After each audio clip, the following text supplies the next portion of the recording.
movement in the hockey world. This is In Goal Radio, the podcast. Darren Millard, along with the co-founders of In Goal Magazine, David Hutchison and Kevin Woodley, bring you our feature interview involving Kevin Weekes, former National Hockey League goaltender, now a broadcaster on multiple platforms around the National Hockey League. He will discuss his playing days and take us on a couple of journeys inside the dressing room and what it's like to play with star goaltenders. As we get to that conversation, there is also big news regarding the National Hockey League's return to play plan. There is a strong indication that small groups will be allowed on the ice in the next, inside of single-digit days, by the looks of things, with a plan and a format in place for when the teams are allowed to return to action. Let's get into all of this, including our Access Goalie Customizer Equipment Contest. And Hutch, This has been going pretty good. I know I surprised you with this question, but this contest is coming to a close, and people are upping their game. They are upping their game. Yeah, it wasn't too much of a surprise. I'm just not sure which thread you're about to pull on in that intro. There's so much going on now. I gotta love the effort people are making. Look, to enter the contest is a pretty simple thing. You just have to go to the CCM Customizer, pick out the gear you like, design it, and post it on your social account with the right hashtag. But we've had a few people go overboard, haven't we? We had the one entry which included superimposing the new pads, a really hot design, I gotta say, on top of a game action photo with our three celebrity judges in the background in a really fun kind of way as well, cheering them on. And then last night we had posted a full video that has had the design imposed on top of it. So got a few people who want to help us out here at In Goal, I think, with all those talents. Love to see people up in their game. You don't have to do it that way if you want to enter. It's real simple, but we're really happy that some people have been enjoying it like this. Yeah, close to 1,000 entries between Instagram and Twitter combined already. Contest closes Sunday. That is May 31st, the last of May at midnight. So still an opportunity to get on the CCM Customizer, design your set, and then post it to either Twitter or Instagram with the hashtag CCMAccessAllOut, and you'll be entered to win a new custom set of your own. Of course, after the celebrity judges have a look through all those entries, and we help them with that. Roberto Luongo. Who are they again? Some guy named Roberto Luongo, Charlene Labonte, and Jean-Sebastian Giguère. Of course, all three of them were goalies that wore the former Premier 2 line that the Access line replaces. So we thought we'd have a little bit of sort of passing of the torch, literally and figuratively. That's amazing, that response. So over 1,000 entries. Mine will be posted on Friday, a couple of days ahead of the contest closing. I'm looking forward to that. I know I'm not eligible to win, but it's so much fun just to go down that rabbit hole and take advantage of the customizer. Are you guys actually going to submit an offering, or are you going to fall back on the idea that, we're just part of the judging and we want to remain independent? Can I just do a photo? Because we had the new Access arrive at the house a couple days ago. We've had it in the studio. Nice, sweet setup, green, black, and white. Again, I'm not judging, so all those nice green, black, and white sets that I've seen on Instagram, not necessarily helping your chances just because you're picking the right colors. But I think we got a pretty hot set here, and we've been enjoying taking photos. So can that be my entry? Sure. And that's, of course, the second set, because we've already had the blue set that you've seen all over our Twitter. That arrived a while back, early in this sort of lockdown for our review set. So, yeah, I guess what we're saying here, not to rub it in too much, Darren, but we've already done our designs. That silence you hear is anger, jealousy, frustration, and envy. And all of that comes into one big mixing bowl, and I stir it up. A lot of people were envious who didn't get a chance to take part in the In Goal in-person webinar involving John Stevenson and Braden Holtby on the weekend. And that was a fabulous, really fun conversation where Braden Holtby, we just don't get to see him and talk to him in that fashion. It was really inviting. So many gems. Yeah, so many gems out of that conversation. We could clip so many great pieces, but the one that just sort of came away was when my little guy looked at me afterwards and he said, "It's so weird. they're just normal people. And, Right. And isn't that great? And as I think I said, as we finished, the irony of these things of now, where we're all sort of shut in and away from each other in a very personal way, is we're now getting a chance to connect with some of these guys in a much more personal way than ever before. So exciting that we're able to bring these guys into people's homes. My favorite piece out of the whole thing, we'll probably get a clip up on social at some point, was when Braden's dad didn't want him to be a goaltender, something I can't understand. And then let the kid who could do the splits be the goalie on the team. So Braden went home and practiced until he could do the splits. You got to love that passion. And I loved John Stevenson being a part of it. Obviously, their relationship well documented and going way back as his goalie coach originally in the Western Hockey League and now a sports psychologist, or has evolved to also do sports psychology work. There were takeaways in there, right? Like, it was great to have that interaction. And I love all the people that posted, and we're getting emails from parents saying, the hard part is when this all ends is my kid kind of feels like he's just sitting down every Saturday afternoon with these professional goalies and all-stars and Stanley Cup winners and Vezina Trophy winners. He's just hanging out with them like their buddy. Like, they're going to miss that if it goes away. But there were takeaways here beyond the Q&A, specific things you can do that they've worked on. Things that a lot of parents would probably be happy to hear in terms of just how bad for your brain and concentration and so some of the mental things we're trying to groove as goaltenders, video games can be. I thought that was fascinating to hear from both John Stevenson from a sports psychology standpoint and then Braden Holtby from a lifestyle standpoint. So I love the takeaways. I love the fact that we get to see them, but we also get to learn from them. It was great. We've got another one coming up this weekend. Yeah, and great bonus for everybody that is an In Goal Premium subscriber. This weekend, Hutch, what do we have on our plate? We have a world champion. Pretty exciting. Winnipeg's own Joel Hofer was the goaltender backing Canada at the World Junior Championships this year. Had a fantastic podcast interview with him right after, which I loved just because you could see the excitement. You could hear the excitement. He and I did it on video. And I mean, we've known each other for 3 or 4 years now, but the fact that in the middle of our interview, he ran and said, "Oh, just let me get my helmet and show you. Let me get my jersey and show you." And just that passion that Joel had, he's going to bring to our whole audience this weekend. And what I love about Joel is that he's got a great development story for everybody who's always worried about where you are in your development as a 12, 13, 14-year-old. Joel was not drafted to the Canadian Hockey League. He wasn't drafted to the Western Hockey League. And then he ended up backstopping Canada to a gold medal. So he's joining us along with his longtime summer coach, Eli Wilson, another great friend of In Goals over the years. And we're going to talk about Joel's development, what he does that has enabled him to become the goaltender that he is. And you talk about normal people. Joel's just a fantastic guy. He, over the last several summers, has taken my guy under his wing. They've become good buddies and just hanging out and don't tell John Stevenson, playing a few video games together. But yeah, just another one of those great guys in the game. And I think fun to be able to bring him to our audience, because as much as we all aspire to be Carey Price, Braden Holtby, Joel's not too many steps ahead of a lot of our listeners, and a nice chance to learn from his experience in the game. And it sounds like a lesson there too, Hutch, that follows up on last week with Mackenzie Blackwood going from goalie for the first time at age 12 to the NHL at 21. You don't have to be 5 years in by the time you're 12 or 13 years old to succeed when it matters. There's so many different paths, aren't there? And having the goalie coaches on at the same time, or sports psychologists on at the same time, to balance and bounce things off of these athletes is pretty cool as well. Yeah, it's multiple perspectives, different perspectives, and it's a partnership, isn't it? So nice to learn about how that partnership has helped a goaltender along in their development path.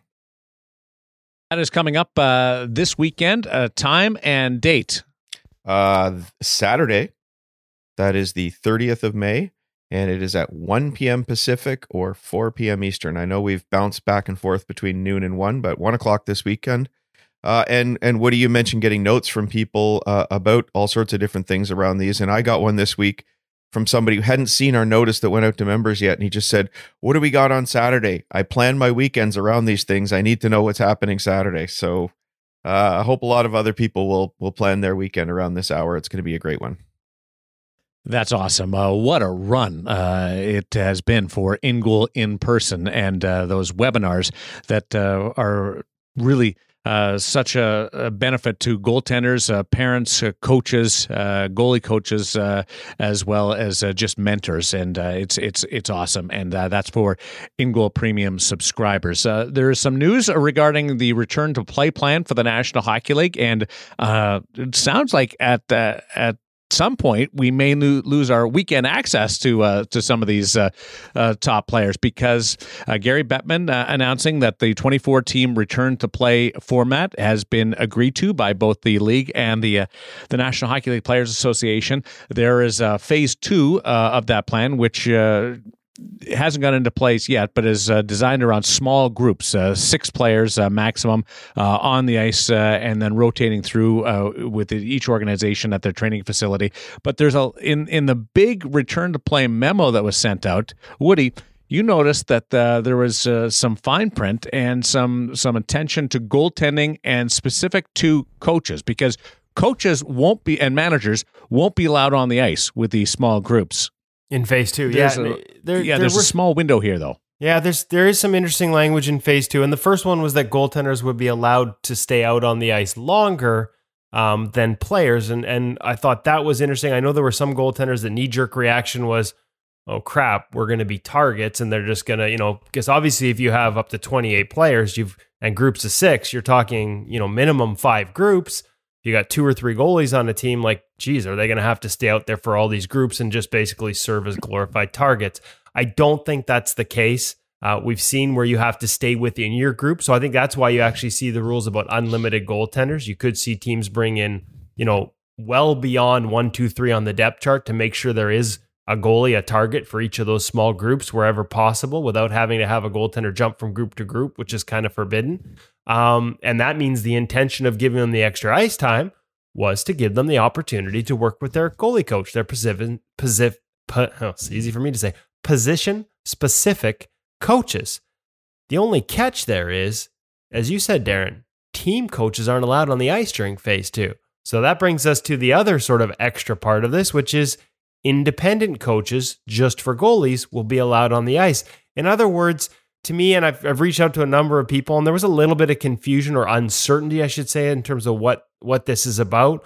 But basically, this is the PA wanting to maintain some of the elements they've built into their summer rules as part of phase 2. Phase 2 is essentially August.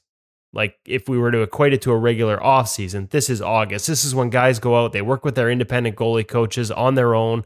They take part in shinny skates and do that type of stuff. But technically, you're not supposed to, it's not that you're not supposed to, but you're not supposed to have to work with the team goalie coach. And so some guys do, a little quietly, off to the side, has to be their choice. But essentially in phase 2, you're not going to be able to. And I guess that makes sense in terms of trying to maintain that consistency and not wanting teams to be able to dictate in a summer environment who you work with. But when we're trying to narrow the groups and narrow the bubble and not bring outside people into that bubble because we don't want to risk infection, and when goalies and all players, as soon as they report for phase 2, are forbidden from doing any private training at any rink outside of the team facilities, again, in order to make sure they're not exposed to a broader range of people and environments, inviting somebody who could be working in those environments privately into your rink, I got to be honest with you, that one is a head scratcher for me, and one that, I've heard from some people, like there are some teams that are just like, that's not happening here. So I'll be very curious to see where this goes. I do think, talking to goalie coaches, the impression around the league is that most guys will stay home and continue to do their work rather than, and just sort of skate where they can and work with their private consultants rather than rush home to their NHL city. But what if you're in a city where you can't get on the ice because the rinks aren't open and your only choice to get ice is to go back home? What if you're in Sweden where you can skate and have been skating for months, but you play in Canada? And a trip back to Canada as of right now means a 2-week quarantine. Do you stay in Sweden where you can skate for the next 2 weeks and hope that quarantine disappears when it's time to come over? Right. Because then you risk coming back and being shut in a hotel room for a couple of weeks while everybody else is skating and you're falling behind and then rushing right into a training camp environment. Like there are not all the answers here yet, I guess is what I'm saying. And there's some peculiarities within there. Yeah, it is interesting that that skaters will not have the opportunity to have coaches of any kind on the ice, but goaltenders will have an avenue to get specific instruction from a coach, albeit it has to be from outside the organization, an independent coach. I think that's a real positive and a real recognition to how important the instruction is to goaltenders coming off this type of a break and going into the playoffs. And how deeply rooted that relationship is to the position. I mean, if you're a player and you're one of the guys who is ahead of the curve and you've worked with a skills coach in August, typically in years past, you could probably argue it's not fair. But I think the fact that goalies and goalie coaches have been doing this for 20 odd years plus, it's a little more ingrained into the position that this is part of how they get ready for a season. Whereas I would argue the list of players that are doing that type of extra work with a skills coach, while growing significantly in the past couple of years, still pales in comparison on a percentage basis when you compare it to goaltender. So it is a bit of a recognition of that, but it's not a recognition that doesn't have a few monkey wrenches left in there. Probably, I would think as well. Isn't that trying to address the concern that some people have that it might take the goaltenders a little bit longer to get up to speed? And we're jumping into this really quickly with only, 2 exhibition games. So maybe that's a little bit of a nod to that as well.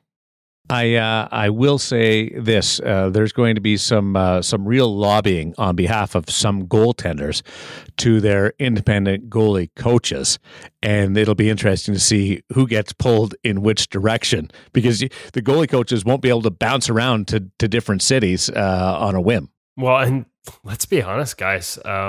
We know this. I think the NHL is aware of this, but I don't think Joe Public is quite as aware of just how incestuous the relationships between goalie coaches that work with teams and goalies who might play for another team is. Like, there are a lot of guys that spend their summers working with a private goalie coach who happens to coach in the season for another organization. And there are some potential oddities there. Like Mackenzie Black, I'll pull out some examples. And these are top of the head. These are not specifics, not things I expect to happen, but they just jump to mind. Mackenzie Blackwood works with Colin Zulianello in Thunder Bay. Now, he's not going to have to go back because the Devils are out. But in theory, that's what makes this a good theory. And then he goes for 2 weeks to work with John Elkin in Toronto. John Elkin works for the Toronto Marlies. So if Mackenzie was going to Toronto to work with a private coach and it was John Elkin, he would also have the ability, if Toronto was his home, to ask to use the Maple Leafs facilities. Same with Carter Hart. Carter Hart's in Sherwood Park right now, which is close to Edmonton. He has the right in phase 2 to stay in Edmonton and use the Oilers facilities. It's specifically expressed he has that option rather than going back to Philadelphia. Well, what if he happens to exercise that option and he wants to work with, let's say, his goalie coach in the offseason, who happens to be Dustin Schwartz of the Edmonton Oilers? You, in theory, could have a situation where the Philadelphia Flyers goalie is on the Edmonton Oilers ice working with the Edmonton Oilers goalie coach at a time when the Edmonton Oilers goalies are not allowed to work with the Edmonton Oilers goalie coaches. And I don't think any of that will happen, but these are the types of little things that are possible the way most people are interpreting phase 2 being written up. John Elkin and Mackenzie Blackwood, if they were in Toronto, you'd have Elkin, who works for the Marlies, on the ice in a Marlies or Leafs facility with a New Jersey Devils goaltender. Like, those things are very possible if you look around the league at some of the different relationships. And it could leave a lot of people scratching their head if they ever came to fruition. Well, you just brought up another point there, Woody, and that's a guy like Mackenzie Blackwood, who is a young goaltender just sort of hitting his stride in his development. And now he's about to go, 9 months between games. You talk about the fear of missing out for young goaltenders, as we just were, and feeling you have to check all the boxes in your development.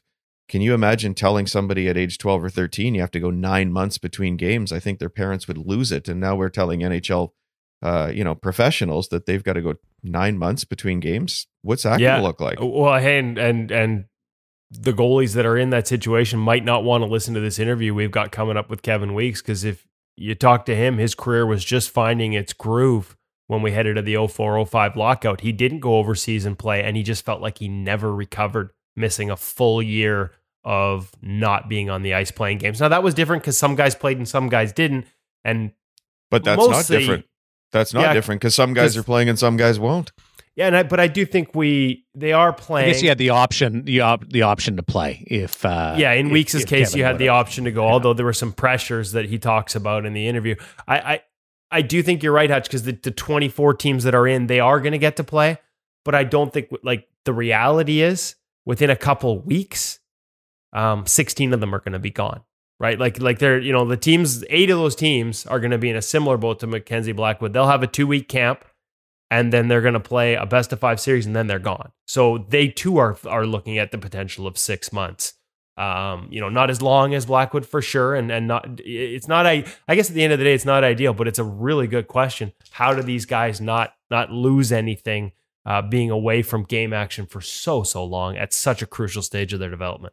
Or anybody who's at the American League level, the East Coast level. I mean, same thing's happening for them as well. Listen, I'm really worried about Beer League. Clearly. I think your team's relieved. Maybe, I don't know. I think they're hoping that my hips will seize up and I'll never come back. Good on everybody in the competition, return to play committee, and the goaltenders working that out in the sense that they are allowed the window to have some goalie specific instruction. That's a positive. Number 2, can I just float this out? You mentioned goaltenders, teams with multiple, like 4 or 5, going down the depth chart. They'll all be sort of recalled or to take part in to supplement and give the individual groups, how many groups there are, a goaltender to shoot at. Do you think that maybe a team that's out of the playoffs, that's not going to be part of is one of the 7 teams organizations, could they be plucked in and used as a practice goaltender for one of these pods for a team that is going to go in? I don't know. Maybe. I thought you were going to go down the path of there's a chance for us still, Darren. Teams that don't have 5 deep, they need that 5th small group needs a target. Yeah. I am in. Yeah. Light me up. I guarantee you that 5th group will have the highest level of shooting confidence they've ever had in their life. But seriously, that's because you're smaller than a shooter tutor and you move even slower. You'll know where you are in the organization if one of us shows up on the ice with your group. Yes, that's true. But that's a really good question, Darren. I think that if we were looking at those small groups being for a longer period of time, and you really did have shortages that they couldn't fill in terms of not enough goalies to fill out the small groups, that is a heck of a question and a good question. I think we're going to be 5 or 6 weeks. Well, and if that's the case, then that's a fascinating conversation I think the insurance companies would have something to say about that, though. Well, but we see guys loaned to other AHL teams, and yes, you're right. Contact track language. But it's a hell of an idea, because if I'm one of those goalies that's not looking at seeing an NHL shot for all these years, and all of a sudden I hear another team's got it would be like Jordan Binnington going to the Boston Bruins American Hockey League affiliate, not going to play any games for the big club, but he's on loan for the AHL. How's that any different than being on loan for a small group practice and getting to see shots? Now, bubbles and who's paying for what and who has to stay in what bubble, these all enter the conversation, but it's a hell of an idea. I just thought I'd throw it out there. Give you something to think about as you prepare for the In Goal in-person webinar this weekend. And by the way, when you said Joel went and grabbed his headgear, you used helmet. Used the term helmet. I thought we clarified this on a Twitter poll. I used them interchangeably. I use mask, but wasn't the poll predominantly in favor of using the term mask? Oh, for sure. That's a more common term, I think. I don't know where helmet came into my language. I just like to be difficult. He just likes to swim upstream. Hutch is going to enjoy the interview with Weeksy, because we talk about Artur Zerbe's headgear as well. Oh, beautiful. I don't know whether I'm more of a fan of the helmet or the cage. in that regard. It was spectacular. So let's get into it. Kevin Weeks, a great junior career, burst on the National Hockey League scene, and has carried over that opportunity into establishing himself as one of the top broadcasters in the sport. This is one of the rare ones. This interview was just completed, and I haven't had a chance to listen to it, so I'm going to listen along with everybody else as Woody catches up with Weeksy on In Goal Radio, the podcast.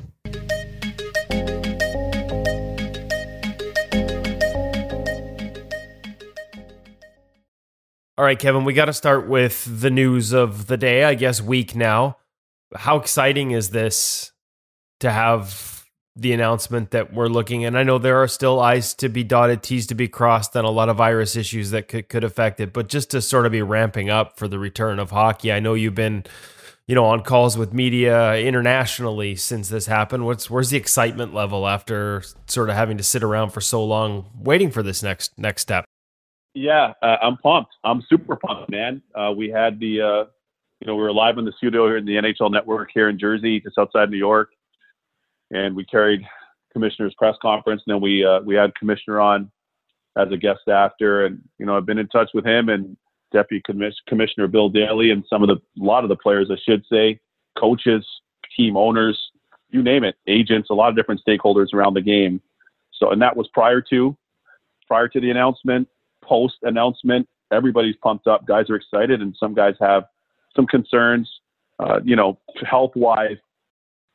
In certain instances, for example, if you have parents that are seniors or that may be health compromised, or maybe a young one that may be health compromised or a little more susceptible to some infectious diseases. But hockey players are hockey players. We have a lot of the best athletes in the world in our league, and for the most part, everybody I talk to is a little bit excited now, and they know that at least there's a framework. And even for the teams that were out of it, they know that they're out of it. They can get on with their extended off-season training, which may give them an advantage going into next season. But for the players now, this expanded playoff round, this is awesome. Guys are pumped. It's going to be great for the fans, great for the players, and it will engage even more fans because more teams will be participating, peak interest. And for the players, it's expanded in terms of their opportunity on multiple teams now, 8 more teams, at least from the outset, that have a chance to compete for the Stanley Cup. Okay, now speaking of engaging fans, that's something that you've done a great job of during this pause. We haven't had hockey. Instagram Live, though, we've been following it. I mean, you've had a myriad of guests, a lot of big names in the goalie world among them. We've tried to follow along wherever schedule allows and really enjoyed that. What's your biggest takeaway talking to, especially from the goalie side? It's all goalie geeks listening in right now. What's your biggest takeaway? Like, anybody jumped out at you either as a storyteller or things you learned about them that you didn't know among that goalie crowd, or trends in the game from a goalie perspective in terms of what guys are doing during this time to try and stay sharp that jumped out at you? Thank you. Like you guys, I know you guys are in touch with a lot of the tenders as well. And what's been interesting, whether I've spoken to Jordan Binnington, whether it's been Sudsy Maharaj, Anaheim's goalie coach. I mean, I can go down the list of players that I've had, or different goalies that I've had that I've spoken to, both on my Instagram Live at Kev Weeks, or even in general, just in our private conversations. But the main thing that comes to mind is just feel, repetitions, and kind of touch. And what's kind of unique for goalies, it's like golfing. It's a real feel intuitive position. And what'll be interesting is some of the guys that I've spoken to, the majority of them that I've spoken to, haven't been able to skate, actually. And then some that I've spoken to privately have been able to skate over in Europe, which will be interesting. I mean, you take a team like the Rangers, for example, Lundqvist, Georgiev, and Shesterkin are skating. And I know Hanky posted that, as in Lundqvist posted that on his Instagram and Twitter, that he was skating back in Sweden. So the guys that are in positions or in places where they have the ability to skate, that makes a huge difference. Craig Anderson has been, I had him on early, and Craig Anderson at that point had not been skating. And now the Ottawa Senators, by the way things have kind of been governed here, the Senators are out of it anyways. And I say that because they didn't qualify for the playoffs. So what ends up happening for a guy like Craig Anderson, who's had such a long and successful career? Does he come back and play next year? Time will tell. Or then you have a young upstart like you guys just did a great piece on and the great stud from out west in Alberta, and Carter Hart for the Philadelphia Flyers down the turnpike from us here in Jersey, who, he talked about it, and I had him on really from the outset of this pause, and he talked about being back home in Alberta and working with his trainer that he works with in the off season. I've been in touch with Brian Elliott. So I think the biggest thing from a lot of those guys now is the guys that haven't had the ability to skate, the goalies that haven't had the ability to skate, and trying to find ways to mimic their training. Bobrovsky, as you had mentioned and messaged to me the other day, Bobrovsky has a tennis ball machine. We have the same agent in Paul Theophanis. He has a tennis ball machine. He's used that. My agent also has Varlamov, for example, who's had the opportunity to get onto the ice. But it's been really interesting all over the map. But the main thing that I keep hearing guys come back to is their feel, their timing, and the goalie conditioning. There's very few things that can simulate goaltending. But here's one innovation that I'll throw at you and for the listeners and you great NHL fans out there and you great fellow goalie aficionados, is that youngster, the WHL goalie of the year, Dustin Wolf, who's a Calgary Flames prospect, who is, as mentioned, WHL goalie of the year with Everett. I've seen some of his posts, and he's got that slide board, and he's been incorporating some drills with his slide board, with his glove and blocker on, that simulate some of his butterfly slides and some of his down movements, as we say, in and around the net, in and around the crease, and still able to have somebody tossing tennis balls at him or lacrosse balls. So that's looked really interesting to me. Yeah, no, now that is the Ultra Slide Octagon slide board. Little free plug for them right here. We've had a lot of questions about what he was using. That is not a cheap alternative. We talked to Dustin, and he was fortunate enough that he actually got the recommendation from Jordan Sigalet and was lucky enough that a nearby gym had one, so he was able to borrow it. If you want to buy one, you're looking at $2,000. So not a cheap option. We will, however, plug a cheap option he was using. Those balls you're talking about that he was having shot at him, those were from the Lightning Bolt Skills Machine, which is something that we discovered through Jake Allen telling us about it, and then Alfie Me showed and Jeremy Swayman talked about it. And there's a little $80 ball, Canadian ball shooting, which that's like what, $5 US, little ball shooting machine. We've had a lot of goalies goalies are finding new ways. And is it perfect? Is it an NHL shot? No.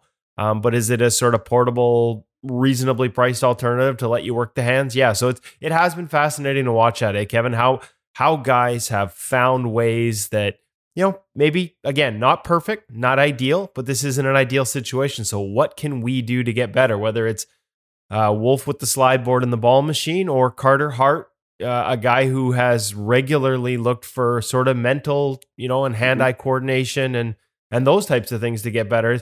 There really seems to be a no stone unturned mantra among a lot of the younger goalies during this.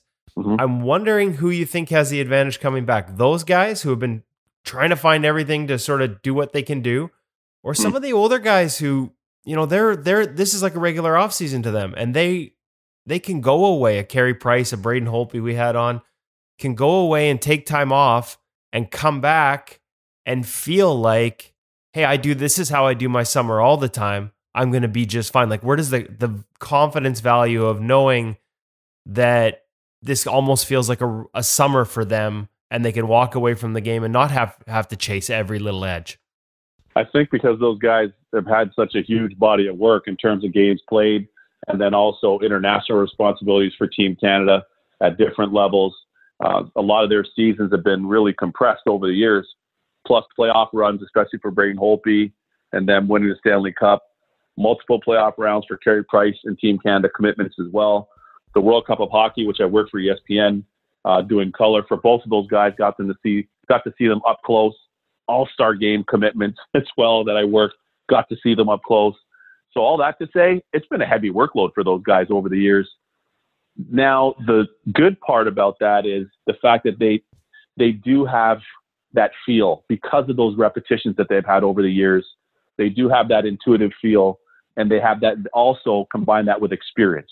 So those guys don't have to be high rep guys per se to be able to rediscover their game or fine tune their game or get it back to where they want it to be in that instance. However, I will tell you this, for the young guys that are out there, and for anybody, but especially for the young guys that are out there, they don't have as many reps in the bank. So I love seeing what Dustin Wolf is doing. I love my different conversations. I was in touch with Carter Hart last night. I love my different conversations with a young guy like Carter Hart, or what Georgiev is doing and maybe Shesterkin is doing.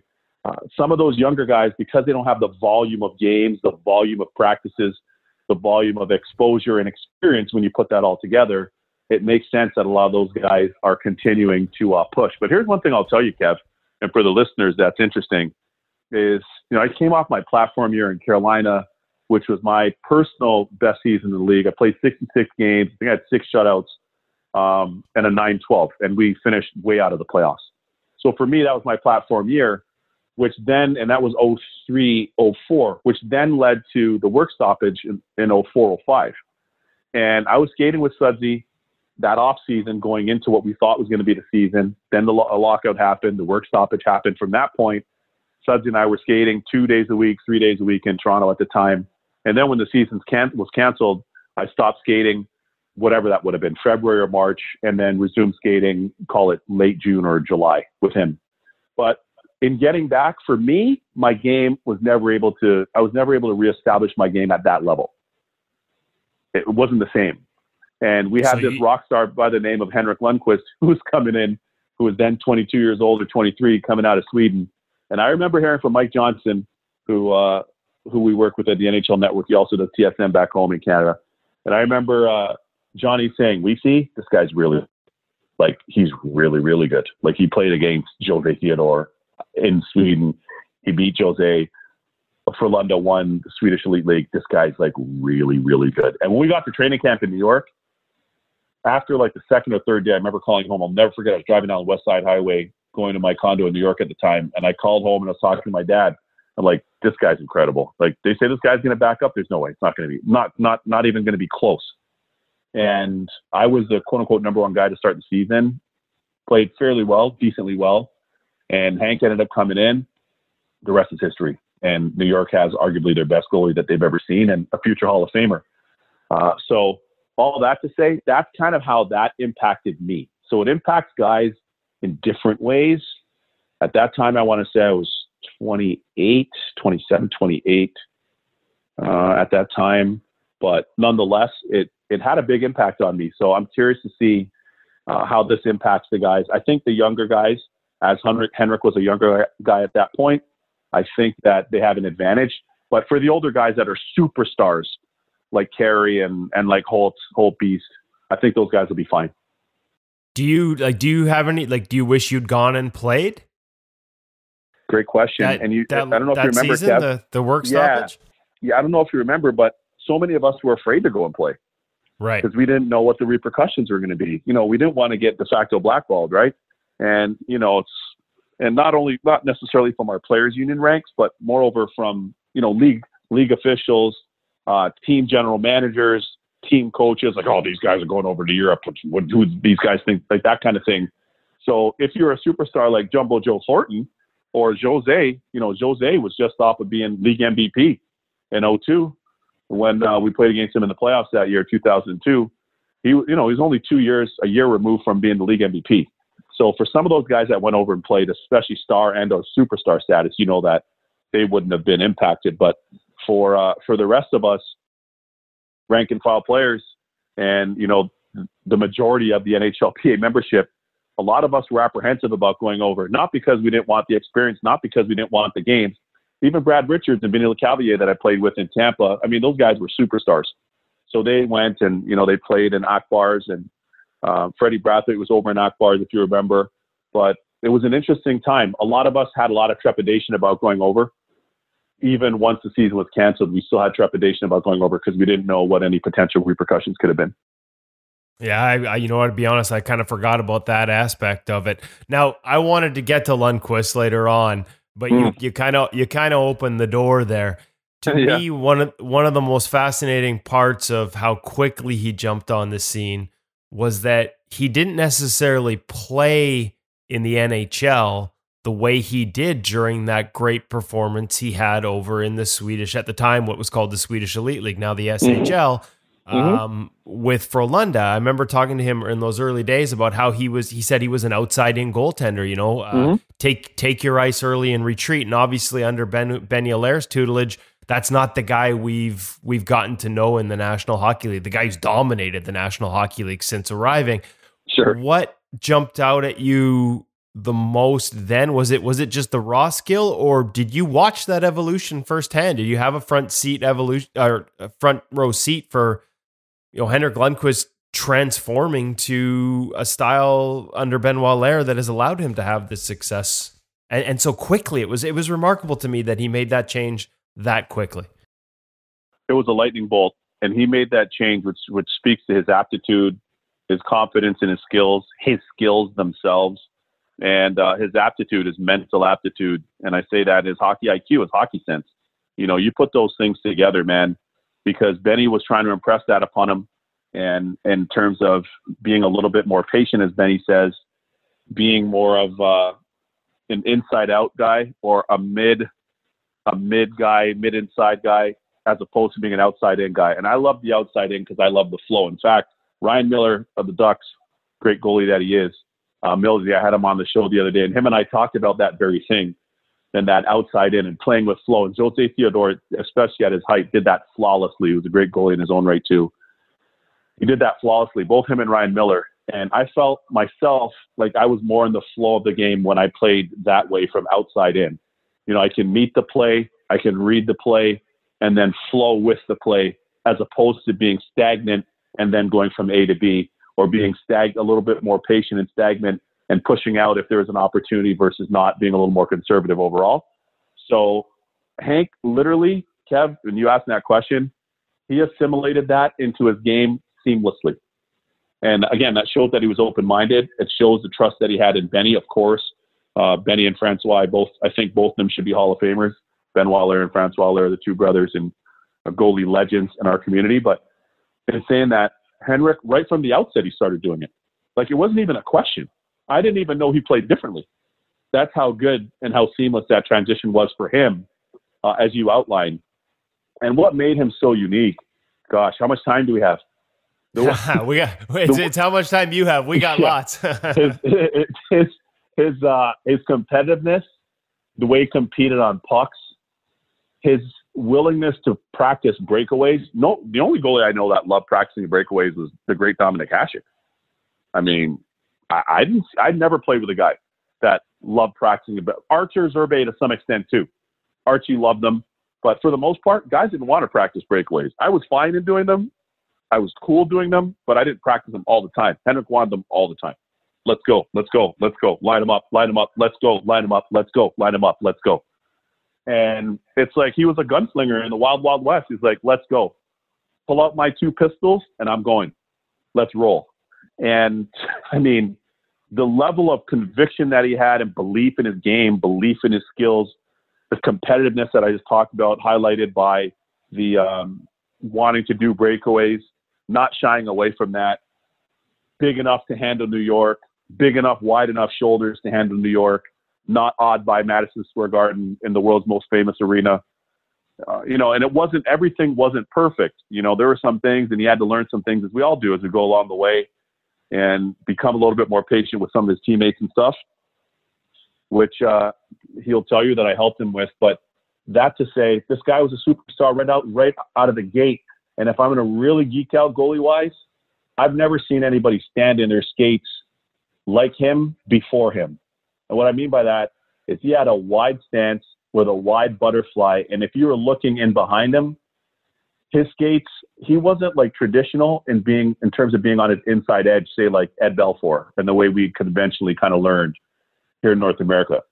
His ankles, instead of his inside edge being more the point of contact when he was in his stance, his ankles were actually rotated outside. So if you can imagine having your two hands in front of you, like you're going to karate chop and you have them straight in front of you, rotate your right hand to your right side, rotate your left hand to your left side, and that's how his ankles were.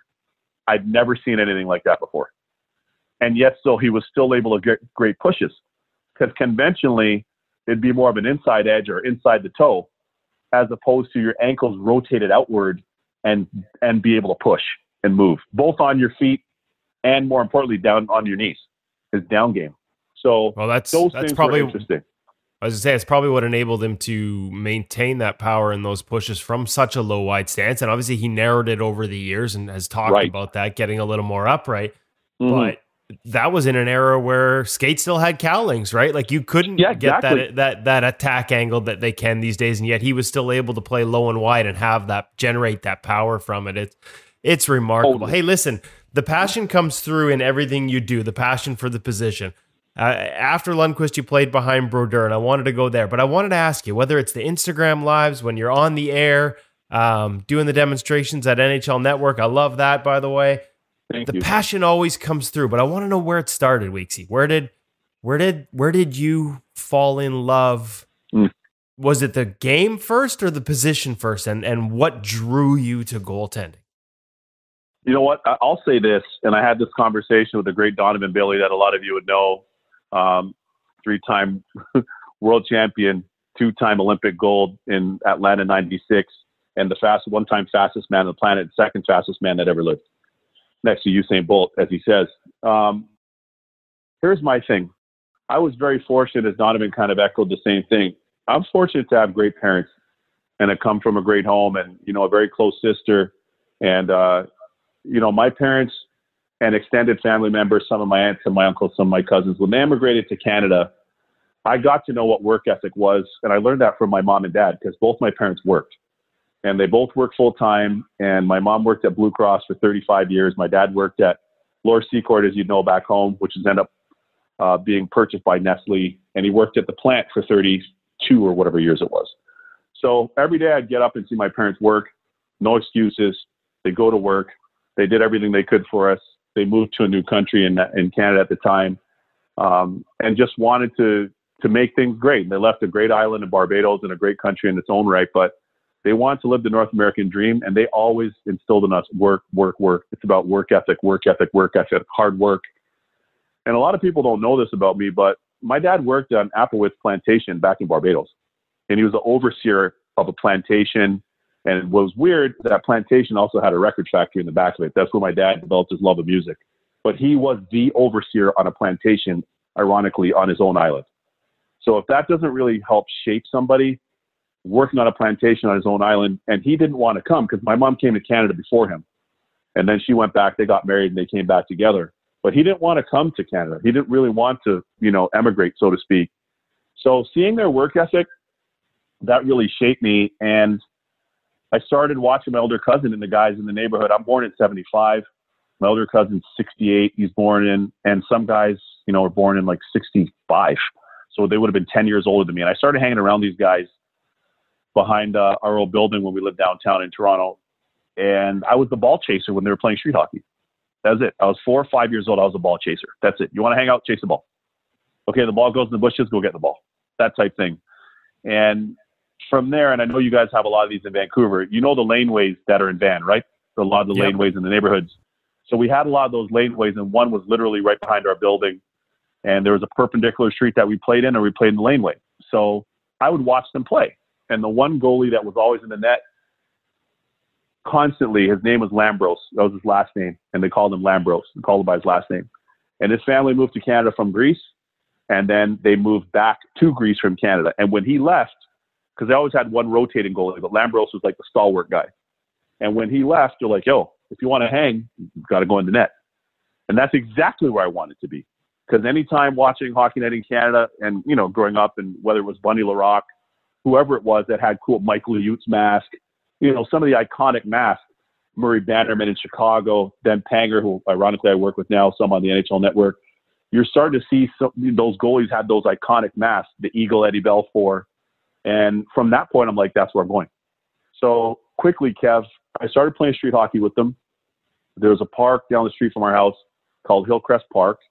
And it would have been the winter of 80. Yeah, 1980 winter. And in the park, they would kind of make a rink in the park. Either there or Christie Pitts Park, a little further south, that had a rink, an outdoor rink.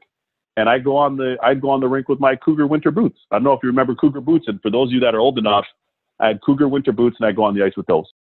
And then I signed up to play and register at the iconic St. Mike's Arena back home, historic St. Mike's Arena. My cousin signed up to play house league. I signed up to play house league. And my parents' registration was $65 at the time. And my parents and my dad specifically took me to Canadian Tire down at Yonge and Davenport and got my first pair of skates and my first goalie glove, which was a Cooper goalie glove. Ironically, Cooper was made, they had a factory in Barbados. So my dad was like, okay, this is meant to be. And away from there. So the one thing I'll say, that's kind of my start in the game. And I played house league for 2 years and then played up with Mike Pekka and, a lot of my friends and many of them that like Pekka that went on to play in the NHL. I played up, as an 8-year-old with the Toronto Red Wings. I played AAA and the rest is kind of history. But the one thing I would say, you talk about the passion, that's where it starts for me and kind of a family thing. And then also my parents never had to tell me to want to go. Like I would be ready. Dad, let's go to power skating. Let's go to power skating. Okay, let's go to the rink. Let's go to Just Hockey Source of Sports, and I want to try on every glove. I want to see Kirk McLean's glove. I want to see what Louisville, and people don't know, my actual pattern was based on Kirk McLean's Louisville pattern that he had with the Canucks. And I don't even think K-Mac knows that himself. And we ended up playing together for a little bit in Florida. But I grew up, he's one of those guys I idolized when he was with the Canucks. So to say all that, my parents never had to wind my watch. They never had to push me that way. I was just wired that way. I've always been that way. And I think, sometimes you go through adversity in the game and you have hard times, you get traded, you have different things happen, but all things being equal, people can see, they get a sense of who you are the longer you've been around the league and the longer you earn your right to be around the game. And like you guys have done, you guys have gone from an industry leading publication to pivoting numerous times. And now you're doing content in a different way.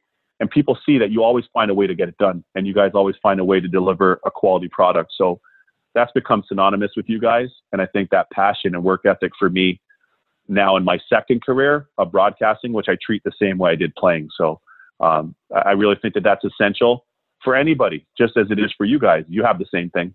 And I think if you look at anybody that's successful, they have that drive and you don't have to necessarily wind their watch, so to speak. I love it. And that's also, we're also bound quite often by sort of shared passions, right? Like from Pee Wee to pro, there are certain things that connect goaltenders. Not always the same. For some, it's the technical. For some, it's being the last line of defense and embracing that. For some, it's the gear and the style, which you always had. The one thing I wanted to ask you about, in addition to the sort of gear style and the evolution of that, you also grew up in an era, like you said, Kirk McLean. Not the style of goaltending that we see today. A lot more sort of stand up and patience and right back to kick saves. But you came in through junior and pro as that was all evolving.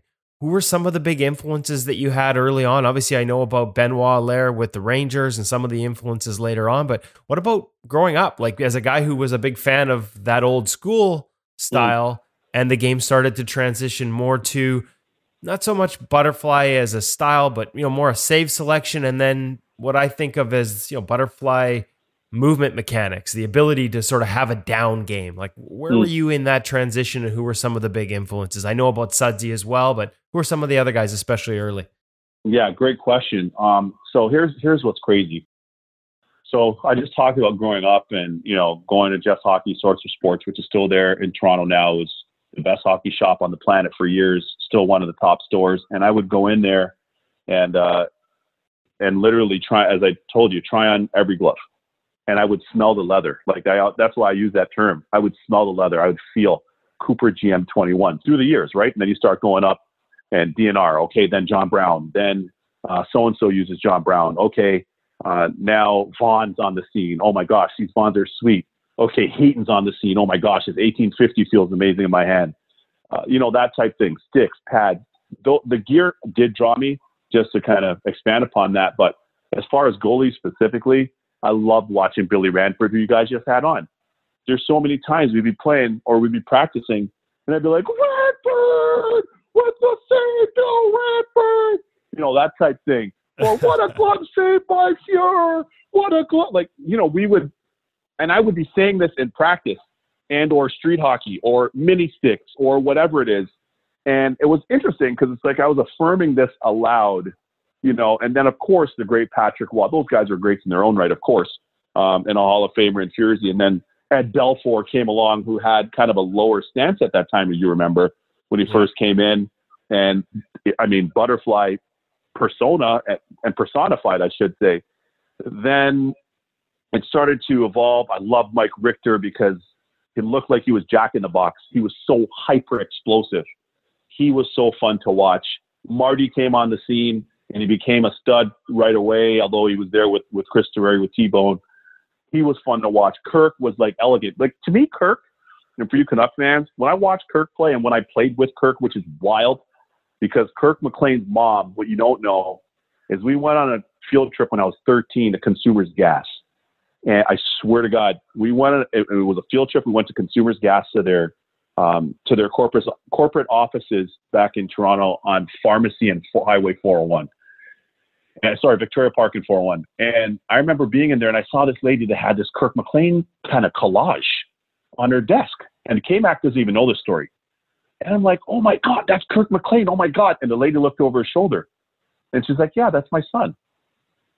And I'm like, oh my, Kirk McLean's your son? Yeah, Kirk McLean is your son? She's like, yeah. And she had some hockey cards and she gave me one of his hockey cards. And I'll never forget that day. And the point is, in watching him play as well, he was so elegant. And I know you guys are close with Pricey. He was Pricey before Pricey in terms of his movement. You know what I mean? Push, stop, smooth, stop, elegant, like just very elegant in his game, although it was a stand-up style versus a butterfly style.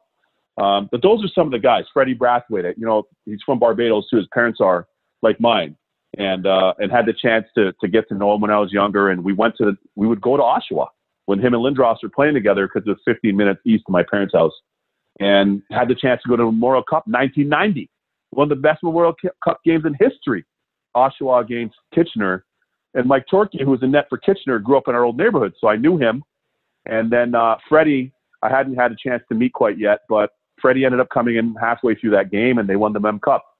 So in Hamilton at Copps Coliseum. So all of those guys in different ways, Kev, all those guys in different ways touched me and just watching them. But from a butterfly standpoint, specifically, it would have been Patrick Waugh, Ed Belfour at the time. And I'm going to tell another quick story since we're story timing and hot stoving. When I was playing with the Islanders, we had this young goalie called Brodeur and Luongo. And I told Lou this at his, I told Lou this at his jersey retirement night. I was fortunate enough to be one of his invitees, and we were talking about this with his brother Leo. But we were playing with the Islanders. This guy was 19, maybe 20, because he's 4 years younger than me. And I got to tell you, man, I'm watching this guy in practice. Glove save, smooth. Recovery, smooth. Glove save, smooth. I'm like, this guy's 20? Like, my last year junior, I finished up at 19, turning 20. And this guy's making it look so effortless at the NHL level. And I'll tell you what, at that point, of course, I was older than him and had some more experience. And, you know, I ended up staying and playing the rest of the year with the Islanders. But when I saw how he was playing and how he was moving, I was like, wow. Because he already had that butterfly stuff in his blood from Quebec, as you know. Yeah. And from there, my goalie partner, I had Wade Flaherty, current goalie coach of Winnipeg, of the Winnipeg Jets, who's done an outstanding job with Hellebuck and Laurent Brossoit. You know, Hellebuck, I think, is going to win the Vezina this year. And then I also had Steve Balaquette, and Valley was working with Sudsy. So he introduced me to Sudsy, and I started skating with Sudsy on my own dime in the summer, and Sudsy taking his time and was so gracious with it. And that's how I learned the butterfly style. I was 24 years in the NHL. And I had to go back to school all over again and learn something that I'd never learned before to become the basis of my game going forward. Yeah, and that's kind of where I wondered, because you were kind of in that transition where, you know, I remember even 03, 04 when I started getting introduced to goaltending from the writing side of things. You know, there were a lot of guys that, you know, great goaltenders in the league that didn't have proper leg recovery out of the butterfly because that wasn't a concept they grew up with. And when I looked at the timeline, I'm like, yeah, these are things that you would have had to learn halfway through. Up till that point, up till Sudsy, was it more how much were there goalie coaches that played a role? Was it more sort of passing on experience and been there, done that advice, or good question. details in the game? Or was it a lot of just imitation and watching other goalies and picking little parts that worked for you? A combo of all of the above. It really, it really was just kind of a mixture. It was kind of a buffet of all of that. I had different people.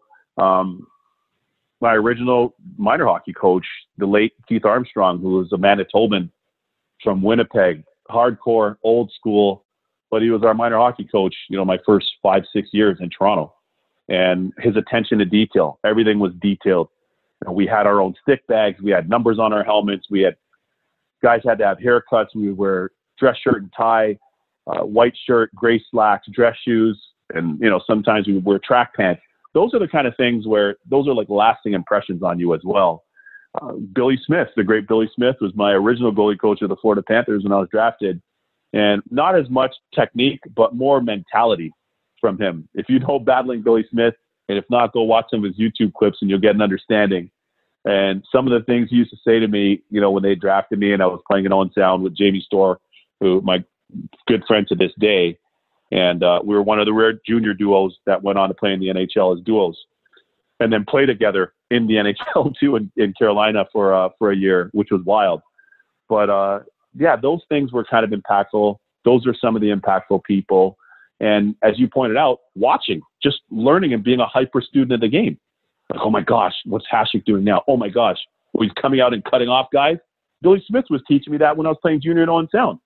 And then in Ottawa, he was teaching me that my last year junior. Those types of things. Okay, now the pads, as we would make our pads tighter down in the bottom of the toe over the toe cap of the skate. It looked cool instead of having them look wide. And then some manufacturers had actual covers that went over the toe cap. Then, okay, no more toe straps. Guys are using skate lace. Okay, so all the different evolutions in the game, a lot of it was see and learn and be a student, which I'm big on, and be open to learning and being open to just getting better, and being a voracious kind of reader. And what are these guys doing? In Old Goalies World magazine, as you remember, what's this guy doing? What's that guy's doing? And then you guys came along, and I didn't know that about Jose. And watching, warm-ups in games I wasn't playing, watching pregame skates, seeing what other guys are doing, exchanging information, finding out all this that was coming out of Quebec, which is a goalie laboratory, as you know, courtesy of the Allaire brothers and the great Patrick Waugh and all the other greats, Marty and Bobby Lou, Luongo, and everybody, Jose and Patty Lalim and Eric Bichot and everybody that came out of there. So it was kind of an entree, a buffet, of all those different things that went into it, and just increased my learning. And I continue doing that to this day, because the evolution, as you pointed out, Kev, the evolution of our position, I would dare say this: there isn't a position in all of pro sports, not even NFL quarterbacks, that has undergone as much evolution as being an NHL goalie. No, that's hard to argue. I actually had a journalist reach out recently asking me the same question, and my response was, I can't really speak for the other sports because I don't study them as in-depthly, but it really is. I'm with you. It's hard to envision anything that's changed, especially, and we're seeing it now, right? Early on during this pause, they played a lot of those old games, and you watched the goalies, and there was a lot of sort of chatter about the way they played. And, it's like a different sport within the sport, playing goaltending now. And even more so than it was back then. And a lot of that, like you said, it's equipment related too, right? Like the fear factor has disappeared. So you don't need to catch it in the pocket of your glove, because it's not going to kill you if it hits you in the chest like it might have back then. Kev, listen, that's so well said. I had the chance to sit down prior to his passing, of course, with the late, great Johnny Bauer when I first started doing TV at the Hockey Hall of Fame. And we're doing a piece with the NHL Network for the league that was going to live on with the NHL Archives and NHL Production Studios. I can't tell you what an honor that was to sit down and talk to him. And for anybody that knew the great late Johnny Bauer, he was such a great gentleman, pleasant. And, I remember even going to his goalie camp, as a youngster, and learning the poke check and all these different things. And it's so interesting that day specifically, being in the Hockey Hall of Fame, interviewing a legend of the game who had come so far before us as a forefather of the position, and just listening to his stories about exactly what you just talked about. And then even my own journey as somebody that's born in 75, I said, started playing, on the ice, organized in house league in 1980 or whatever it was. And just seeing the evolution of gear from then till now. Like I remember the first Vaughn, I remember the Vaughn T750 glove, then the Vaughn T1000 glove. As I mentioned, the Cooper GM21, the Donnie Edwards glove that didn't even have a pocket, GM12, the Cooper GM12 glove, the DNR stuff, and just seeing Aeroflex, Reggie Lemelin. Like I'm a gear nut if you couldn't tell.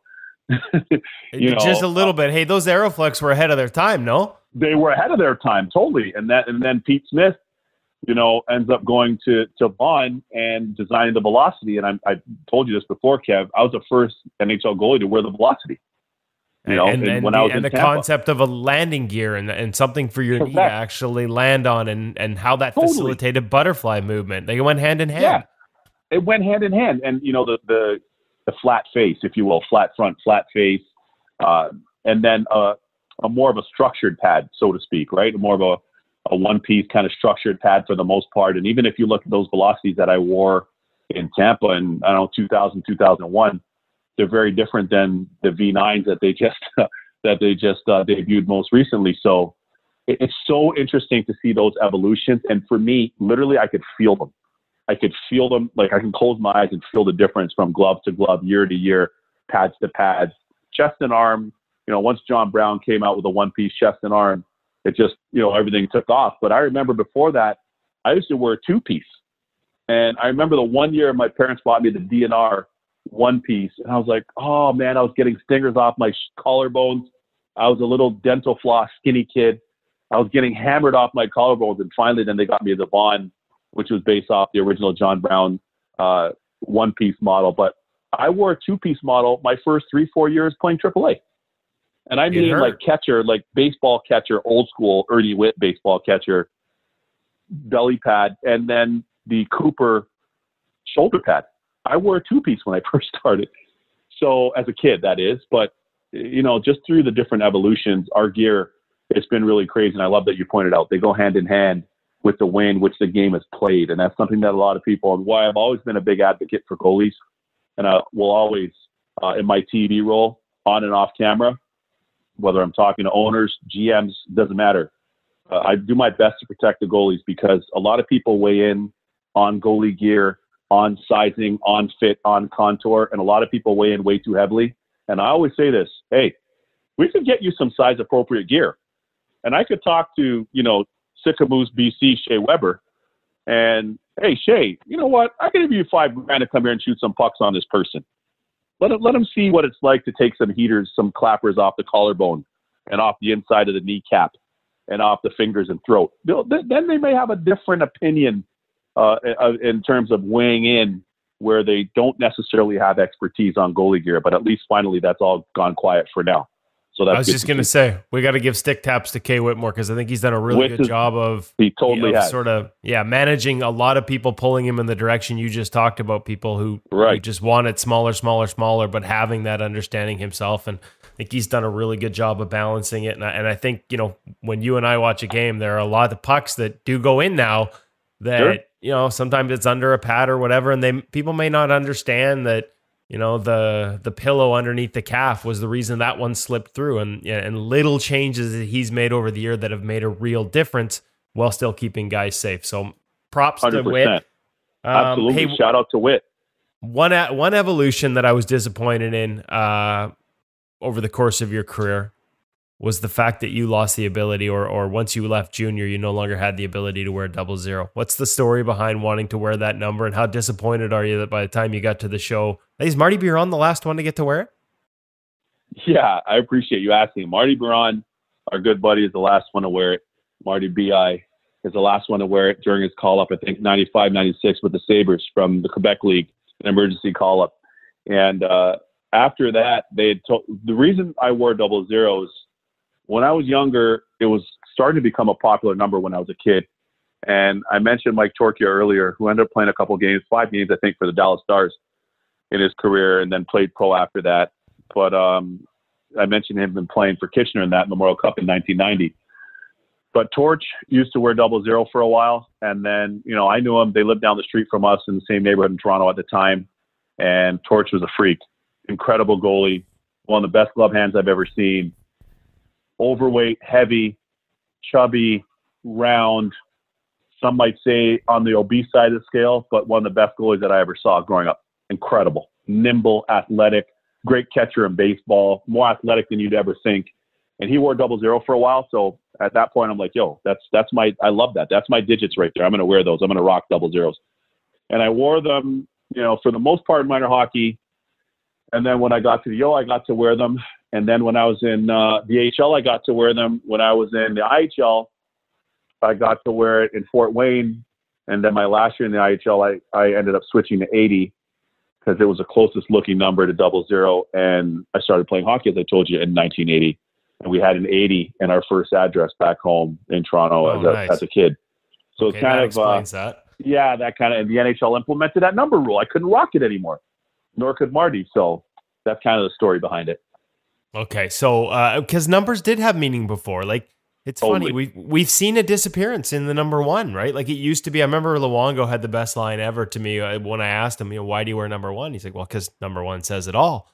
For the longest time, guys they were given 130, 35, something like that, and we've kind of seen that. I don't know. It feels like we've seen that uniqueness disappear a little bit in terms of numbers meaning certain things. You know what we have, and I think it's a shame. And I'm kind of a hybrid between a lot of things, old school, and manners and these types of things and values. And I was raised that way and all that stuff, courtesies, but I also like some of the new school. I'm a little hybrid. A lot of my fundamentals are old school, but I still feel like in hockey, although it's getting better now, especially with younger coaches, but in my time, it was hard. There was a lot of hard edge people that were always hard edge and not always for the right reasons. Just to be like contrarians. No, you can't. I'm guessing you heard a lot of that in terms because you had some great gear design. Did you have pushback at various points in terms of the Panther pads? Totally, like gear design, mask painting, then it's this, then it's that, then what car are you driving? Who does this guy think he is? Like it was, honest to God, it was way too much. It would never fly today in that aspect. And a lot of the things that, I experienced and other players would have experienced through their time where that stuff's concerned, a lot of it was just needless. Do you know what I mean? So the number, to your point, listen, I don't want to see Mike Modano wear 21. And he doesn't have to be Mike Modano per se to be able to wear. Like, I know Ray Ferraro is number 20. You know what I mean? I know Ronnie Francis is number 10. I know Tom Barrasso is 35. And you don't have to be a star. You don't have to be a superstar player. But, that was part of the identity. And, of course, we're a team-first sport. We know that. But no matter who, Kurt McLean in anything other than 1 would look strange. Would he not? Oh, absolutely. Right? Bobby Lou in anything other than 1 would look strange. Just like Marty, 29 looked actually better on Marty, but Marty wearing 34, he wouldn't look like Marty Brodeur in the net. And who knows? He might not feel like Marty Brodeur. I'll tell you a quick story. So I signed with the Devils my last 2 years, and I love the great Lou Lamoriello, currently the GM of the Islanders, but the architect of the Devils, Hockey Hall of Famer, the Don, that is Lou Lamoriello. And I remember I signed there, and I wanted to get number 80. They wouldn't let me have it. Their trainer at the time, Richie Matthews, 3-time Stanley Cup trainer, I might add, who just won another one with St. Louis Blues. So I'm like, Richie, man, I want to rock 80, man. I want to rock my number. I feel weird. Like, what do you mean? He's like, see, Lou will let you wear 40. I'm like, 40? Man. All right. I'm born the 4th day of the 4th month, April 4th. I can rationalize the 4. The 0 kind of ties in from the 80 or the 00. But it didn't feel like me. But I'm like, okay, I'll rock it. We played a preseason game against the Rangers. I think Abe's ran me, if I'm not mistaken, and I got a concussion this preseason game. I come back to the rink about 4 days later to do a light skate, and I get to do a practice rink in Jersey here, and I see in my stall, there's number 1. I'm like, yo, who's that for? And Richie's like, Weeksy, don't ask. Lou thought it was bad juju for you to have number 40. I'm like, I told you it was bad juju from the beginning. I didn't want to rock number 40 from the start. He's like, I know, but, it's kind of closest we can get to your 80, blah, blah, blah. But Lou thinks it's bad juju to wear 40. Now you got hurt, so you're wearing number 1. And honestly, I don't think I wore, that number. I wore it in Florida for a little bit when I was coming in the league, but it just didn't feel right. A single-digit number for me just never felt right on my back. And that's what I love about what Lou said. It says it all. And that's synonymous with him, just like Patty Waugh synonymous with 33. The Eagle being a legend and Ed Belfour going from 30 to 20. And you know the story behind that, Kev. That was because of his respect for their goalie coach, the great Vladislav Tretiak. And the great goalie, Hall of Famer Tretiak. So that was an ode to him because a lot of people don't know. And I used to see him because it was at the rink by my parents' house in Toronto when I was skating in the summer. Eddie Belfour would come and skate and do drills and instruct, but also do drills at Vladislav Tretiak's goalie camp in the summer in Toronto. And Tretiak was the goalie coach for the Chicago Blackhawks, and that's why Eddie, the Eagle, switched to number 20. But yeah, numbers are very personal, I think. I feel like they're very personal, especially after you establish yourself in the league. I just, I wore 35 in Van. I didn't feel like myself at all. I wore number 1 in Florida. I didn't feel like myself at all. So I'm guessing that as a man with as much style as you have, whether it's now in the studio, off the ice, or when you were playing with all the gear, I picture you and Lundqvist being that's an easy synergy. But I look back to Carolina, I look at those the dragon pads in Carolina, and then I'm thinking to myself okay, so what is Kevin Weeks thinking when he looks across the locker room and there's Artur Zerbe with those giant white pillows? Somebody asked me that last week. Must be great minds thinking alike there. Oh my God. Somebody asked me that last week. Kev, I got to tell you, man, here's the thing. First of all, here's the first disclaimer. Archie and I were super close. Another thing people don't know, we had the same agent and Paul Theophanis, who I currently have in TV now. And for those of you who don't know, he represents Panarin, but for the goalie union, he also has Bobrovsky and Varlamov and the young Ilya Sorokin, who should be signing with the Islanders shortly, who has a chance to be a young star in this league like Shesterkin has become for the Rangers. All that to say, Archie, he's a beauty. Look, beyond beauty, I've never seen a guy get dressed, any goalie at any level, maybe not even for street hockey, in 3 minutes. No, really? 3 and change. Skates, pads, gloves, ready to go. Old school Jofa helmet with the old Russian cage on it, ready to go. 3.5 minutes. And that's with a lot of leather straps and metal buckles back then. We're not talking Velcro. Exactly. No Velcro, no clasps, no clips, no magnets, no modern technology to his gear. And what's so crazy about it too is, I don't know if you heard this, Kev, but for the listeners, this will be cool. Is we'd come in after, say he was playing, okay? And I don't know, say we're in Carolina, who are we playing? We're playing Atlanta. We come in after the first period. Arch would take off a lot of his gear, and he's sewing his glove. I'm like, Arch, what are you doing? I just have to do this to, repair this part of the glove. I'm like, Arch, we're in the league, bro. What are you doing? You don't want to waste anything. So I love Archie. He's such a hardworking person, great spirit, all class, team first, old school worker. And he just felt like it was wasteful because don't forget, he's a proud Latvian, as is young superstar, I think, in the making, Elvis Merzlikins. And and Archie is a proud Latvian through the Soviet invasion. And he knew that it was difficult. And if you remember, he ended up playing internationally for USSR for years before he played for Latvia.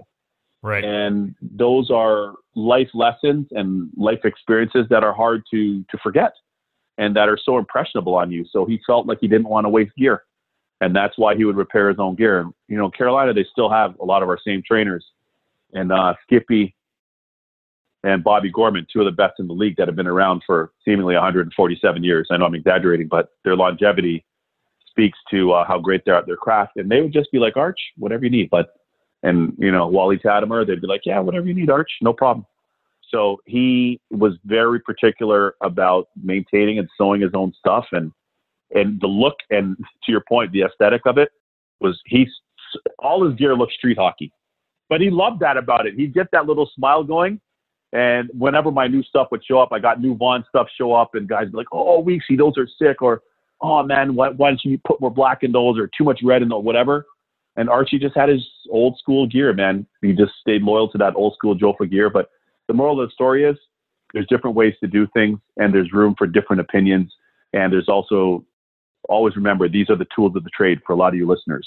You know, it's one thing to look sweet. It's one thing to, you know, look at the aesthetic, but at the end of the day, I'm a function guy first. Functionality is very important, form and function, and then the aesthetic is last. So I've been to the Vaughan plant numerous times, both in London, Ontario, and in Michigan. I've been to the Bride's plant numerous times. I used to go up to see John Brown in Collingwood, Ontario. And those are the tools of the trade, man. You got to make sure that you use what works well for you, what protects you, what's comfortable, and can allow you to optimize your performance. All those things are important. You can't just wear gear because we see people wearing it on TV. It's a great point. I think that's what we try and do with our reviews, not tell you what's best, but tell you how it feels, how it fits, and how it would perform on the ice, and let everyone else decide whether it fits their game, fits their style, because it is an important. Totally. It's like it's not quite Ichiro Suzuki with the humidors for his bats, but we're right. we're not far from it, to be honest. It's a key part. Now, hey, the other part you just touched on, there is no one way to play this position, to wear gear for this position, and that is what we love about it.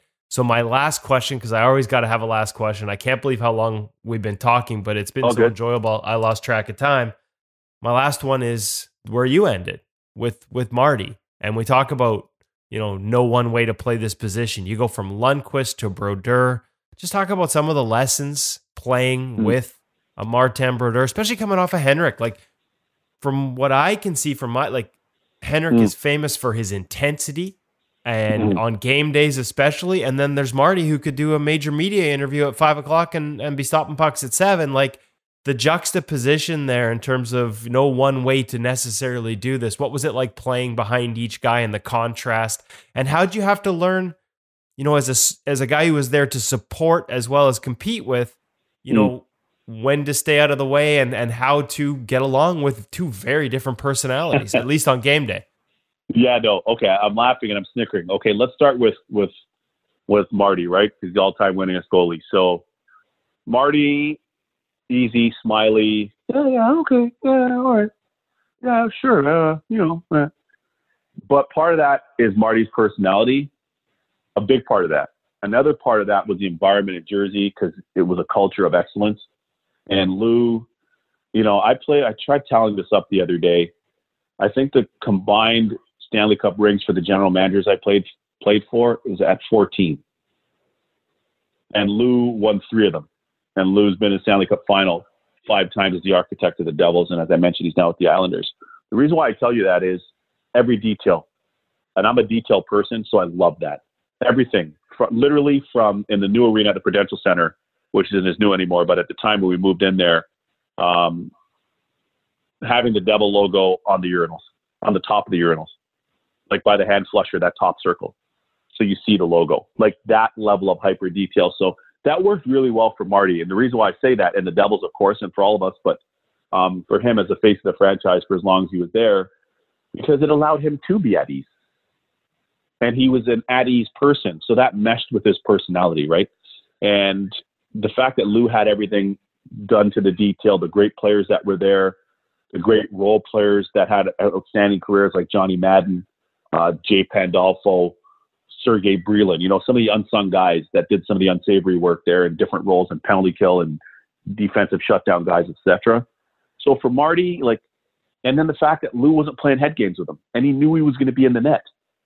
So those kind of things really meshed so well with his personality and allowed him to be loosey-goosey. And another thing, too, for him, which is interesting, and a lot of people don't necessarily know this, but his longtime goalie coach, Jacques Caron, who is known as Coot, that's his nickname, Coot.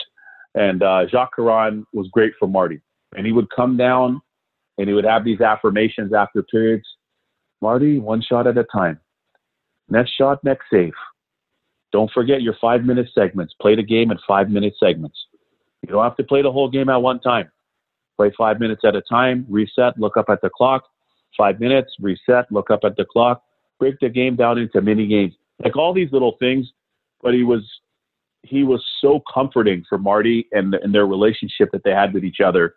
And that allowed them to really maximize on Marty's easygoing nature. And I really think that helped him. And he played so much hockey and he never got wound tight. So it's a different personality type, because I'm going to say this with the ultimate respect to Marty being the all-time winningest goalie and most shutouts and everything else. And he knows that.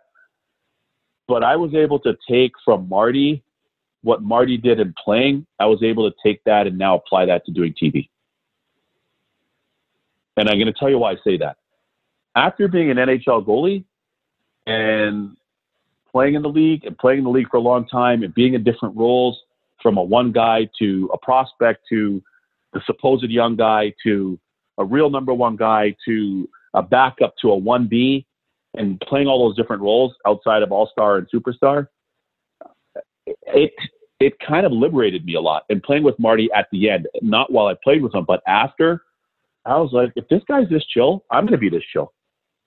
And that just kind of became my thing in TV. I still had the fire and let's go and the passion that you talked about earlier. But in television, you know, a lot of people are, oh my God, we got to do this and we got to have this meeting. We got to do that meeting.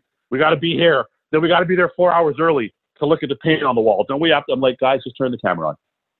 And that was Marty in the net. Yeah, all right, let's go. Love it. And go put a show on. So that was Marty, to encapsulate him. Hank at the other end was more the fire, the passion that I just talked about. And not that Marty didn't have that, because Marty clearly had that. But Marty's was tempered with his Zen chill, whereas Hank's was unbridled. It was the fire. It's the jam. It's the let's go, let's go, let's go. And I remember, I'll tell you a story. I remember Hank, when we played at home at the Garden when I was with the Rangers, we played against Washington and we lost a shootout. Ole Kolzig was in the net. And no, that wasn't the iconic Marek Malik shootout goal, obviously enough. It wasn't that game, but we lost to them in a shootout. And Yager went in the shootout. He hated going to shootouts. And Tom Rennie put him on, our coach put him out in the shootout. Yager hated going. And he went and he shot high glove, and I think Ole got a piece of it. And bear in mind, this is Hank's rookie year, right? This is Henrik's rookie year. So we get in the locker room after the game. You know, I'm backing up. He finished playing. He played a great game, of course. And we get in the room, and some of the guys are starting to file in, and Hank jams his mask in his locker in his stall up. I can't believe this. I can't do this. You can't go glove on that guy. And I'm like, Hanky, take it easy, bro. Hanky, it's Jaromir Jagr. Cool. Yeah, right, Kev? I'm like, Hanky, be cool, man. Hank, no, I'm not going to. I can't. I'm like, Hanky, be cool. This is Yogs, man. Like, Yogs went on to have 121 points that year, by the way, and one of the best players in the history of the world. I'm like, Hanky, be cool. No, I'm not going to. So anyway, from then, I was like, Hank, you got to chill. And you're money already. Like, you're incredible. You're already one of the best in the league. But Yogs is Jaromir Jagr, man. That guy's going to end up second all time in points. I don't care. He can't shoot. So from that point, I said to him, like, Hank, listen, man, you're going to lose your odd game. Even the great Dominic Hasek lets in goals the odd time. Don't worry about it, man. Put my arm around his shoulder, whatever. Sure enough, who does Henrik eclipse to be the winningest European-born goalie in NHL history? The great Dominic Hasek. So everybody has their own makeup, in short. Everybody has their own kind of way about them and, you know, our own personality, our own traits. And Henrik tended to be on the scale fiery, but that same fire is what's made him great. It's what made him be able to handle being here in New York and play at the world's most famous arena and be as great as long as he has and still feel and believe that he's great today. And I see Hank, I go to games at the Garden when my schedule allows. I get to about 8 or 10 of them a year. And I saw Hank earlier this year, and I saw him play 2 great games. He can still play, as you know, Kev, and for the great listeners out there, it's just the challenge of there's only one goalie can play in the net at a time. They have 2 24-year-olds. But, hey, who knows? Maybe he gets in the playoffs. They play Carolina. Hank has been skating, as I mentioned at the top of the show. So, and as he posted on his Instagram. So I'll be curious to see where this goes. But that's the difference between those two guys. But both greats, both Hall of Famers. Marty already, obviously. And Henrik, a sure shot, like our good buddy Bobby Lou, having played with those guys. They're sure shot Hall of Famers. No question. Yeah, and the passion that binds them is the passion we see from you too, Kevin. Hey, listen, man, like we could probably start another 10-minute conversation and have a and Anytime, man. I'd love to go to bat for Henrik. Man, I'll tell you, the trade deadline shows that talked about Henrik being done. I was like, have you guys watched the games this guy's played? Mike, this guy can still play. Anyways, I digress. Totally. No, you don't have to. I echo your sentiment because I've seen it firsthand. He can still play. And he can still kick. Totally. Absolutely. Hey, listen, I really appreciate you doing this, spending much time with us. I'm not sure what the bigger crime is, that it took us 71 episodes of the In Goal Radio podcast to get you, or that I didn't wait another 9 and make it episode 80. But Kevin, thank you so much for taking the time. Our listeners are going to love this, and such a wealth of knowledge, so good at what you do now, and we really enjoy it. I'm sure there's going to be a chance down the road. I feel like we could have another hour conversation and still find new stories. So I might hold you to that down the road. Let's do that. I'll be nipping at your heels to do it again. Kev, thank you. I really love everything that you're doing and everything you guys have been doing. You guys do an outstanding job.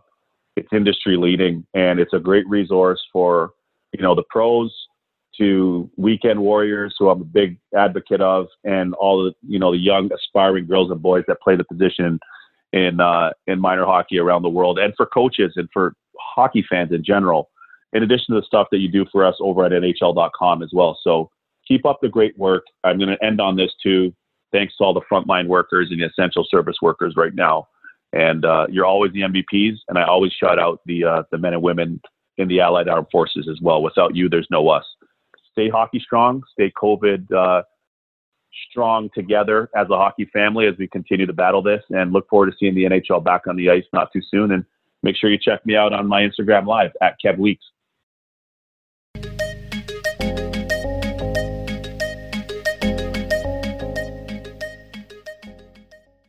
You knew going in it was going to be a long one. Kevin Weeks, broadcaster with Kevin Woodley, king of the one more question. That was fun. It's fun. I know Weeksy covers all aspects of the game, but they allow him some time to really dive into his passion. His position was neat. Yeah, I enjoyed that conversation, and it's funny. It's one of those ones where a guy like I started covering the NHL in 2000, literally a couple months after he got traded out of Vancouver. So I just missed him here, but obviously our path crossed writing about goaltenders while he was still in the league. And he's been very kind to us as we got started in the early days of In Goal. I remember going to a Brian's event with the equipment company Brian's up in Ontario one year, and on the way back to the airport, stopping in to meet him for the first time. And he gave me one of the no 5-hole shirts and just was so generous with his time and advice. He's been really good to us over the years. And, it really is, like I said at the end there, I'm not sure what I'm more embarrassed about, that it took us 71 episodes to work him in, or that we didn't wait another 9 and play on his number 80 and have him tied into that. So, but it was good to get him on. And, as people can probably tell, there are at least another couple hours worth of stories that he would have to share that people would find interesting. So we'll make sure we double back with him down the road. Number 80, Woody and Hutch. Interesting to hear his commentary about wearing his number and the number that he was comfortable with compared to what we heard on the In Goal in-person webinar with Braden Holtby. Well, yeah, after the splits, I think the story about the number was one of my favorites, and I could never do it justice. When Holtby was asked how he came up with number 70, and he just sort of deadpanned that he looked in his locker, there's number 70 hanging, and he thought, well, you guys got big plans for me. So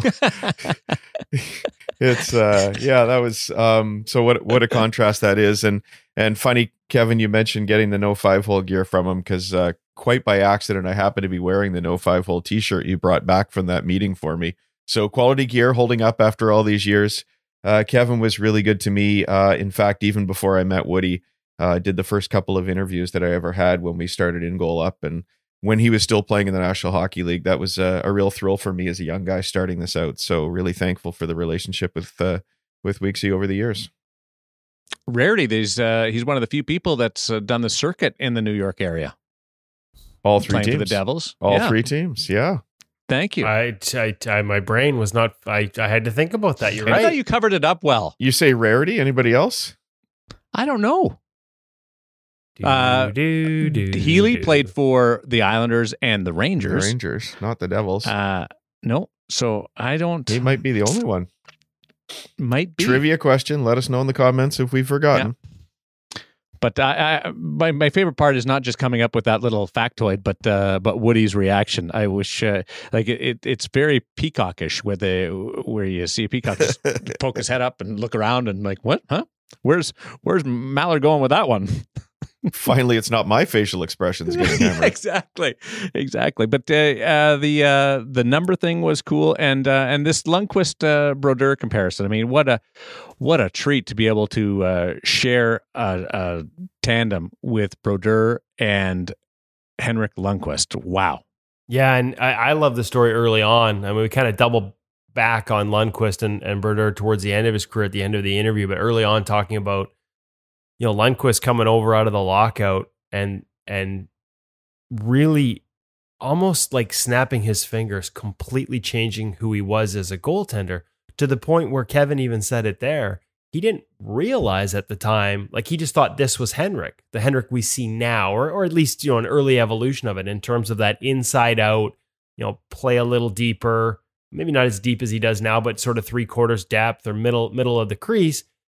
He adapted to it so quickly that Kevin he said he didn't even realize that when he played in Sweden just a year before and he won a championship in Sweden against NHLers during the lockout of 04-05, Henrik's told that he was an outside-in goaltender. He would come way out and challenge and retreat with the play. And that was what Benoit Allaire told us too early in Henrik's career. That's how he knew this guy was going to be special, because his ability to completely change how he played and embrace a new philosophy, his willingness to do it, and then his ability to pick it up, that's what makes the greats great. And it was so interesting to me that Kevin, he was so damn good at it that Kevin didn't even realize he used to play an entirely different style.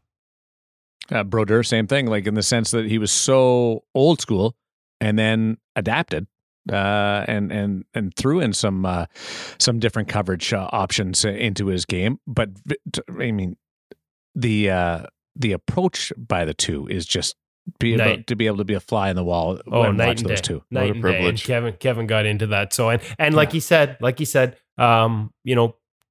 a lot of Brodeur in his broadcast mentality as well, in terms of not, the way Marty was able to take everything so calmly and casually and not get worked up and not get stressed about have the details taken care of, but not get stressed about them. Yeah. Do the work, but not stress. That's a tough thing to do. And some people need the stress. They thrive on it and really need that jumping off point. Fantastic interview. You're right. We were long overdue to get Kevin on. Just a reminder, the goalie customizer CCM contest with the Access gear closes on Sunday. Looking forward to the final submissions coming in and the different creativity that we've seen to carry through. Yeah, you got to make sure you go to the customizer. All the links are on ingoalmag.com or the link is in our bio at Instagram. Design your set, post it to either Twitter or Instagram with the hashtag CCM Axis All Out.